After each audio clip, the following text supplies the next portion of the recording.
Allez, ils sont nés au Cameroun, en Roumanie ou encore en Irak et vivent en Isère, en première ligne pendant l'épidémie de Covid-19. Ils sont désormais citoyens français. C'est le ministre de la Santé, Olivier Véran, qui leur a remis leur certificat. Conseil municipal de rentrée ce lundi pour les élus grenoblois, le dernier pour Olivier Noblecourt. Le socialiste, ancien candidat à la mairie, ancien adjoint de Michel Destot, démissionne pour poursuivre une autre carrière à Paris.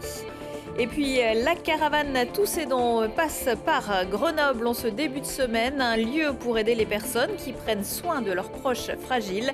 La fondatrice de la Compagnie des aidants sera avec nous. Bonsoir à tous, ravi de vous retrouver dans ce JT du lundi 27 septembre 2021, l'essentiel de l'actualité du Grand Grenoble. Leur pays, c'est aussi la France. Vendredi soir, 14 citoyens se sont vus remettre leur certificat de naturalisation à la préfecture de l'Isère pour avoir été en première ligne dans l'épidémie de Covid-19. Ce n'était pas la première cérémonie de ce type, mais c'était la première fois qu'elle était présidée par le ministre de la Santé, l'Isérois Olivier Véran, Lina Badreddine et Léonore Pointeau. Ils aiment la France, ils ont su lui donner sans reprendre, et voilà qu'elle leur offre en retour. Ils sont celles et ceux qui ont été en première ligne face au Covid, mais jusqu'ici, ils n'étaient pas français. En reconnaissance de leur engagement sur le territoire, l'État leur offre la nationalité.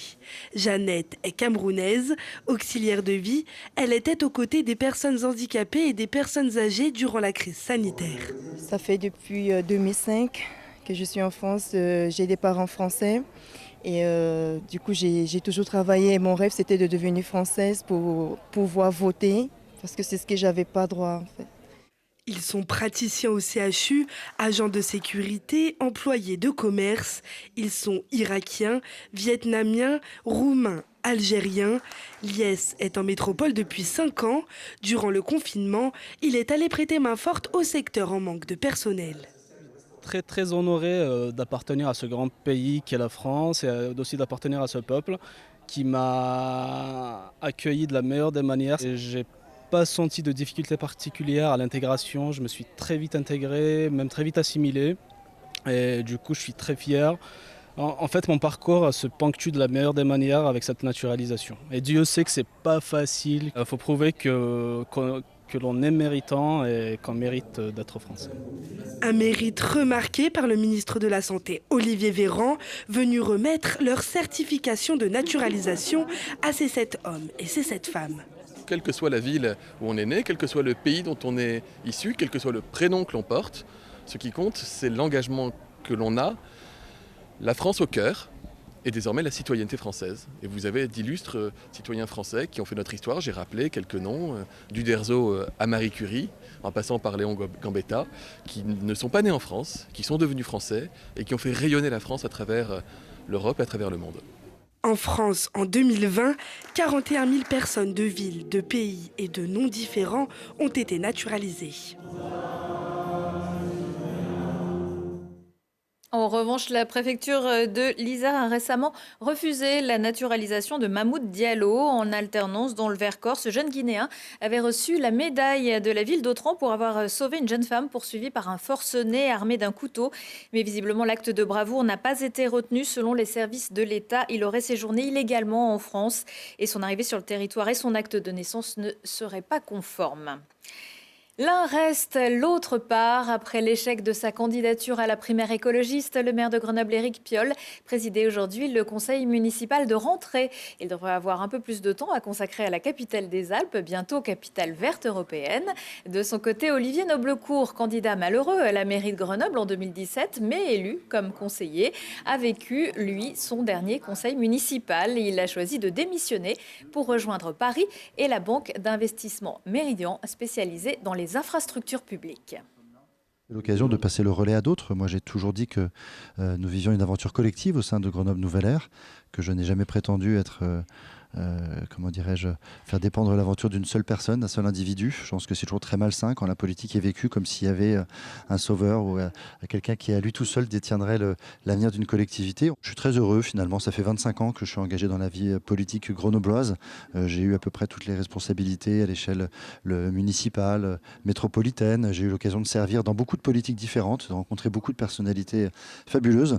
Et je pense qu'il faut savoir céder la place à d'autres. Plein de nostalgie et plein de reconnaissance, quoi. Moi, je suis à la fois très heureux parce que moi, c'est toute ma vie d'adulte. J'ai 45 ans, donc je me suis construit en tant qu'homme à Grenoble. J'y ai vu grandir mes enfants. Donc, je suis plein de reconnaissance d'abord.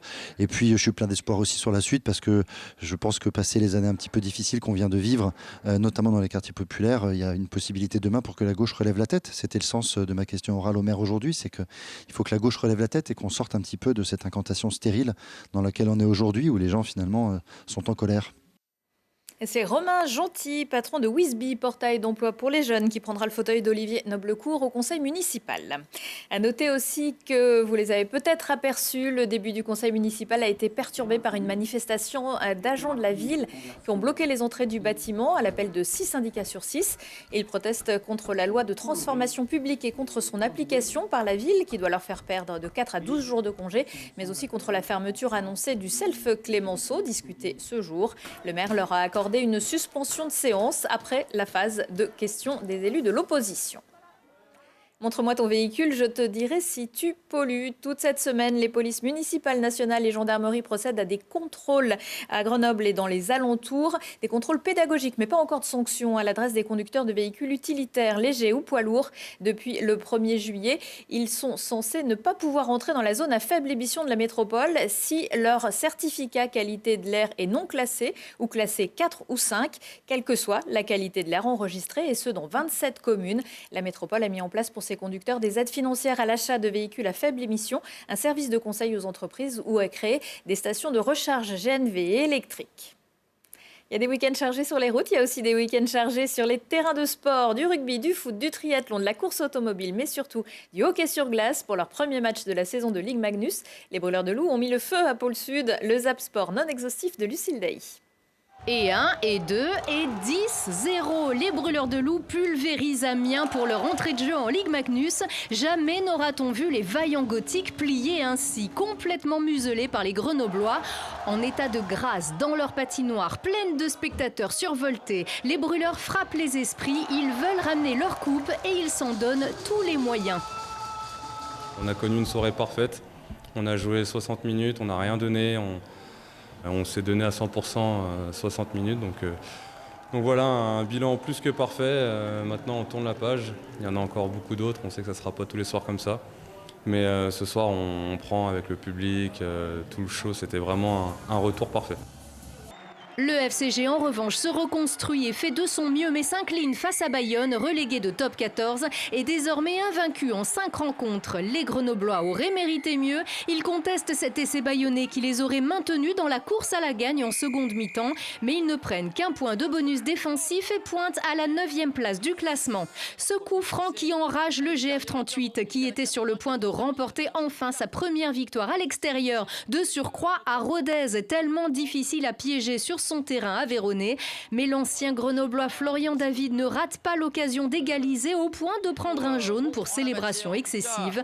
Dommage, Anthony Belmont avait réussi son pénalty en première mi-temps et les Grenoblois avaient multiplié ensuite les occasions de s'imposer. Il faudra se contenter d'un point qui les laisse à la 15e place. Dorian Coninx, champion d'Europe, les Chirolois Impérial décroche ce premier titre dans sa belle carrière. À Valence, en Espagne, le triathlète de 27 ans, médaillé par équipe à Tokyo, engrange de la confiance vers l'objectif ultime de Paris 2024. Et Johan Bonato, seul en tête du championnat de France des rallyes, le pilote des Deux Alpes remporte sa 4e victoire de la saison. Au cœur de France, dans le Loir-et-Cher, au coude à coude avec son rival Quentin Giordano, le triple champion de France s'impose avec panache. Il lui reste 3 courses pour prétendre à un 4e titre. Et puis la présidente de la Fédération française des sports de glace, Nathalie Péchala, a été reçue ce lundi au siège de la métropole pour confirmer la tenue des internationaux de France de patinage à Pôle Sud du 19 au 21 novembre. La double championne d'Europe de patinage artistique est également l'invitée de G-Sport ce lundi à 19h15, 20h15 et 22h15. La caravane des aidants fait halte à Grenoble. Vous pouvez la retrouver jusqu'à mercredi soir, place Grenette. À son bord, des conseils, une écoute. Et vous, Claudie Culac, bonsoir. Bonsoir. Vous êtes la fondatrice de la Compagnie des aidants. Est-ce que l'on sait combien il y a d'aidants en France ? 11 millions d'aidants en France prennent soin d'un proche fragilisé par la maladie, le handicap ou le grand âge. Par exemple, c'est Isabelle qui a un enfant polyhandicapé, Christine qui s'occupe de son papa Alzheimer ou Pauline qui a un mari qui a fait un AVC. C'est beaucoup de femmes ? C'est essentiellement des femmes, même si on dit qu'il y a 58% de femmes, sauf que quand ça devient très compliqué, on est à 64% de femmes. Est-ce qu'il y a aussi des jeunes aidants ? Oui, 500 000 jeunes aidants. Alors, ce sont par exemple des enfants qui vivent avec un parent qui a une maladie chronique et qui, dans une famille monoparentale, ou ce sont frères et sœurs d'un frère ou d'une sœur en situation de handicap. Ils passent combien de temps en moyenne auprès de leurs proches, par jour, par semaine ? Les aidants, eh bien écoutez, c'est très variable. On devient aidant, je dirais, dès la première heure. Vous voyez, vous commencez à conduire votre parent chez son médecin alors qu'il y allait seul auparavant. Et puis, il y a des situations qui deviennent très complexes où vous avez par exemple des épouses qui sont au chevet d'un mari qui a, par exemple, la maladie d'Alzheimer. Elles sont là 24/24. Mais bon, être aidant, c'est progressif. Une petite heure par-ci, une petite heure par-là. Et puis, petit à petit, ça devient très complexe. Et ce rôle a augmenté pendant la crise sanitaire ? Ah oui, bien sûr qu'il a augmenté. Quand vous avez les hôpitaux qui appelaient les familles en disant « Venez chercher votre proche, on a besoin de faire de la place ». Quand vous avez les instituts médico-éducatifs qui fermaient, donc les familles qui récupéraient des enfants en situation de handicap. Donc vous voyez un tas de situations qui ont fait que effectivement les aidants ont été encore plus sollicités. Des aides à domicile qui ne venaient pas parce qu'elles devaient garder leurs enfants. Des infirmières qui étaient réquisitionnées par les hôpitaux, donc les aidants qui devaient faire des gestes techniques. Donc ça a été très, très compliqué. Et d'ailleurs, il faut remercier les aidants parce que s'ils n'avaient pas été là, notre système de santé n'aurait pas tenu le coup. Est-ce qu'il existe un statut pour les aidants ? Non, il n'existe pas de statut. Aujourd'hui, il y a plusieurs choses qui existent. Vous savez qu'il y a eu le plan Agir pour les aidants qui a été lancé par le gouvernement en octobre 2019. Oui. Voilà. C'est assez récent quand même. C'est assez récent. Donc, avec un congé indemnisé. Donc, quand on est salarié, on peut demander des jours à son entreprise et surtout aller ouvrir un compte sur le site de la CAF. Vous avez un financement supplémentaire qui a été confié aux ARS pour financer du répit. Et voilà, puis d'autres choses qui vont arriver peu à peu. Et ça, tout ça, les aidants ne le savent souvent pas. Et c'est aussi pour ça que la caravane des aidants est là. Voilà, ça fait 4 ans qu'on fait le Tour de France chaque année. Cette année, on est parti pour 21 étapes. On est très heureux d'être à Grenoble d'ailleurs. Et nous allons au-devant des aidants pour leur apporter des informations. Nous invitons des structures locales. Nous avons des assistantes sociales qui sont du territoire, qui sont là pour renseigner les aidants, leur apporter des informations et les soutenir. Donc il faut venir vous voir place Grenette jusqu'à mercredi. J'ai un petit mot quand même. Il faut aussi, du 4 au 8 octobre, aller à la semaine des aînés et des aidants qui est organisée par la ville de Grenoble. Là, ce sont beaucoup d'informations et des professionnels que les aidants pourront rencontrer. Merci beaucoup Claudie Culac. Merci. Et je rappelle que la caravane des aidants se trouve donc sur la place Grenette jusqu'à mercredi 19h. L'actu sur Télé Grenoble, c'est aussi à 19h, 21h en replay sur télégrenoble.net. On se quitte en musique avec Asian Dam Foundation qui sera en concert mardi soir à la Source de Fontaine avec un spectacle autour du film La haine de Mathieu Kassovitz sorti en 1996. Ça ne nous rajeunit pas. Excellente soirée à tous. Jusqu'ici, tout va bien. When you them after 9 o'clock, can't say you to government man. Him stirring up on the mouth, yeah. What him a say will happen without a doubt. He cannot think for himself. Cover the American to build up the church up with the idea to be done now. When the law is done, the level satisfaction. Then it will be as life for the human and woman. Who goes there? The original is Asian Dove Foundation alongside Navigate around the MIC. Appear reality we talk and strictly culture. Culture upon the move this year. Hey, hey, hey, hey, hey, hey.